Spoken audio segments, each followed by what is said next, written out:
نحمدہ و نصلی علی رسولہ الکریم اما بعد اعوذ باللہ من الشیطان الرجیم بسم اللہ الرحمن الرحیم۔ محترم سامعین کرام، السلام علیکم ورحمۃ اللہ وبرکاتہ۔ آج ہم بات کریں گے خواب میں کیکڑے کو دیکھنے کے حوالے سے۔ اس کی مختلف صورتیں ہیں اور ان کی مختلف تعبیریں۔ خواب میں کیکڑا دیکھنا بزدلی اور کم ہمتی کی علامت ہے۔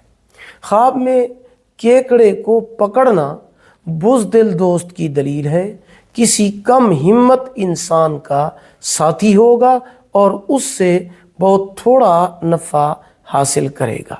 خواب میں کیکڑے کا گوشت کھانا اسی قدر مال حرام کھانے اور اطاعت حق میں سستی کرنے کی علامت ہے۔ خواب میں کیکڑے کو ہلاک کرنا پریشانی، تکلیف اور نقصان سے نجات پانے کی علامت ہے۔ ویڈیو کو لائک کریں، صدقہ جاریہ سمجھ کر شیئر کریں، چینل کو سبسکرائب کریں، ساتھ لگے ہوئے گھنٹی کے نشان پر کلک کر کے آل کر دیں۔ اللہ پاک آپ کے حامی و ناصر ہوں۔ آخر دعوانا الحمدللہ رب العالمین۔